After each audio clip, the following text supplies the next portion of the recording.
Hello friend, नमस्ते आप सभी को। फ्रेंड, यहाँ पर हमारे एचआरडी मिश्रा जी का ऑफिशियल इंटरव्यू हुआ था, जहाँ पर उन्होंने बताया कि आपकी स्कूल कब खुलेंगे, प्लस सिलेबस रिड्यूस होगा कि नहीं, और स्कूल जो मनमानी फीस ले रहे हैं उसके बारे में भी उन्होंने बताया। ओके, तो वो मैं इंटरव्यू भी आपको सुनाने वाला हूँ। उससे पहले मेरा आपसे रिक्वेस्ट है, चैनल पर नए आए तो प्लीज़ सब्सक्राइब कर दीजिएगा और वीडियो को लाइक करना बिल्कुल भी नहीं भूलिएगा। एक इन्फॉर्मेशन आपको देनी है कि हमारे चैनल पे हर एक संडे 3 बुक का गिव अवे चल रहा है। उसमें पार्टिसिपेट करने के लिए बस आपको वीडियो को लाइक करना है, अपने दोस्तों के साथ शेयर करना है और एक अच्छा सा कमेंट आपको कर देना है। और एक बात और कि हम लोग यहाँ पर टेलीग्राम ग्रुप में ई बुक आपको प्रोवाइड कर रहे हैं, डेली प्रैक्टिस पेपर भी प्रोवाइड कर रहे हैं। ओके, तो अगर अभी तक अपने टेलीग्राम ग्रुप में फॉलो नहीं किया तो जाइए ग्रुप में ज्वाइन कर लीजिएगा, लिंक आपको डिस्क्रिप्शन बॉक्स में मैंने दे दिया है। तो चलिए फ्रेंड, मेरा लेट किया, वीडियो को स्टार्ट करते हैं। डाउटनट पर होगा सभी मैथ्स, केमिस्ट्री, फिजिक्स और बायोलॉजी डाउट्स का सफाया। बस सिंपली क्वेश्चन की फोटो खींचो, उसे क्रॉप करो और उसे सबमिट करो।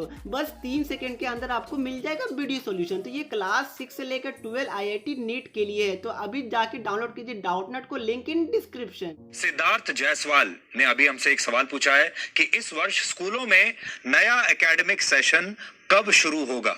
डॉक्टर साहब, आप जवाब दें इसका। जैसे कि मैंने अभी आपको चर्चा की है कि जब सभी परीक्षाएं हो जाएंगी उसी के बाद नया सत्र शुरू होगा। जहां तक स्कूली उसमें है वो तो ऑनलाइन हमारे बच्चे पढ़ रहे हैं। जहां उच्च शिक्षा का विषय है वो जब ये परीक्षाएं हो जाएंगी, परीक्षाओं को होने के बाद मुझे लगता है कि अगस्त 31 तक प्रवेश की प्रक्रिया जारी रखने के बारे में कहा गया है। जी, अगला सवाल जो मेरे पास आ रहा है वो है शशांक झा, जो खुद छात्र हैं और वो पूछ रहे हैं कि इस साल 12वीं कक्षा में जाने वाले अब वो हैं, तो क्या इस साल सिलेबस कम हो जाएगा? अभी जो परिस्थितियां हैं, जैसे आप सबको पता है कि पूरी दुनिया जो कोरोना के महामारी के संकट से होकर के गुजर रही है और जिस तरीके से अचानक बच्चे को घर पर ही रहना पड़ा और हम उसको ऑनलाइन लाई हैं, उस समय हम लोगों ने ये कहा था एनसीईआरटी से कि बच्चा घर पर है और बहुत दबाव और तनाव में है, कुछ ऐसा शैक्षणिक कैलेंडर करे कि थोड़ा सा उसका बोझ कम हो, और इसलिए उसको थोड़ा सा संशोधित किया है। ये जो परिस्थितियां हैं ये कब तक ऐसी रहती हैं?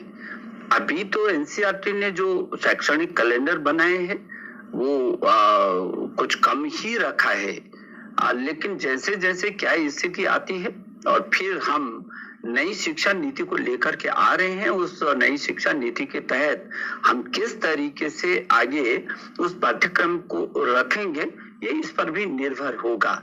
तो फिलहाल तो पाठ्यक्रम थोड़ा सा कम ही किया है और जो शैक्षणिक कैलेंडर जारी किया है उसमें निश्चित रूप में इनको पहले की अपेक्षा पाठ्यक्रम कम है। जी, अगला सवाल जो हमारे पास है डॉक्टर साहब, वो प्रियंका भारद्वाज ने पूछा है और वो कह रही हैं स्कूल ऑनलाइन क्लासेस ले रहे हैं लेकिन फीस पूरी वसूल रहे हैं। कई पेरेंट्स फीस देने की स्थिति में नहीं है। क्या इस मामले में आपका मंत्रालय कोई निर्देश जारी करेगा? ये जो पिछला वाला सवाल था कि अंतिम छोर तक के बच्चे को पहुंचने के लिए हम स्वयं प्रभा के जो उस बच्चे तक, चाहे हमको रेडियो से, जो दूसरा विषय अभी आपने बताया कि ऑनलाइन जो क्लासेस हो रही हैं और शुल्क की जो बात कर रहे हैं, ये राज्यों का विषय है। तो मुझे लगता है कि जो प्राइवेट संस्थान है और जो उनका प्रबंध तंत्र है, अभिभावक है और राज्य सरकार, इनके बीच समन्वय होना चाहिए कि किस तरीके से वो शिक्षा, क्योंकि अंततोगत्वा हमें चाहेंगे कि अध्यापक और अभिभावक के माध्यम से बच्चा इन विषम परिस्थितियों में वो पढ़ाई करे और तनाव मुक्त रहे। तो अध्यापक की भी भूमिका चाहिए ही चाहिए। और अध्यापक की भूमिका के माध्यम से ही हम बच्चे को सशक्त करना चाहते हैं फिलहाल इस परिस्थिति में। तो जो ये समस्या है, ये समस्या राज्यों की है और राज्यों को थोड़ा सा आपस में चर्चा करके इसका निस्तारण करना चाहिए। जी, तो मैं आपकी ओर से बता देता हूं सारे दर्शकों को कि ये अगर आपको कोई ऐसी समस्या आ रही है तो आप अपने राज्य के शिक्षा मंत्री से और शिक्षा मंत्रालय से आप संपर्क कीजिए और वो आपकी समस्या का समाधान करेंगे। डॉक्टर साहब, जो उच्च शिक्षा संस्थान है अब उनके एंट्रेंस एग्जाम भी इसके बाद शुरू हो जाएंगे, जैसे जीईई मेंस होगा, जीईई एडवांस्ड होगा या नीट की जो परीक्षाएं होंगी, इसके बारे में आप क्या लगता है आपको कि आपने जो तिथियां सेट की हैं आप उसको, उस डेडलाइन को अचीव कर पाएंगे या उन परीक्षाओं पर भी इसका असर पड़ सकता है? जेईई की जो मेन परीक्षा है वो हम लोगों ने 18 जुलाई से 23 जुलाई के बीच रखा हुआ है और जो नीट है वो नीट का हम लोगों ने 26 जुलाई रखा है। अब अभी तक जो स्थितियां हैं हम लोग लगातार आंकलित कर रहे हैं, आगे क्या निर्णय होगा ये समय बताएगा। लेकिन जब छात्रों ने मुझसे संदेश करके ये कहा कि ये तो बहुत अच्छा है, हमारे अस्थिरता खत्म हो गई कि निश्चित तिथियां हम लोगों को मिल गई हैं। फ्रेंड्स, जैसा कि अभी आपने हमारे एचआरडी मिनिस्टर जी का इंटरव्यू को सुना होगा, इन्होंने यहाँ पर साफ सब कुछ बात रखा। मैं उसको वापस से एक बार आपको समराइज कर देता हूँ, ठीक है। सबसे बड़ा लाइक ये कि लाइक देखिए, जो हमारे क्लास 10 और क्लास 12 के जो बोर्ड स्टूडेंट है उनका रिजल्ट 15 जुलाई को निकलने वाला। ध्यान रखिएगा 15 जुलाई ये एक्सपेक्टेड डेट है, प्लस माइनस 3-4 डेज आप लोग खुद से कर लीजिए। मतलब क्या हुआ कि 12 जुलाई से लेकर आप लोग 17 to 18 जुलाई तक आपका क्लास 10 और क्लास 12 का रिजल्ट निकलने वाला है। ये भी ध्यान रखिएगा कि दोनों क्लास का रिजल्ट एक साथ नहीं निकलेगा।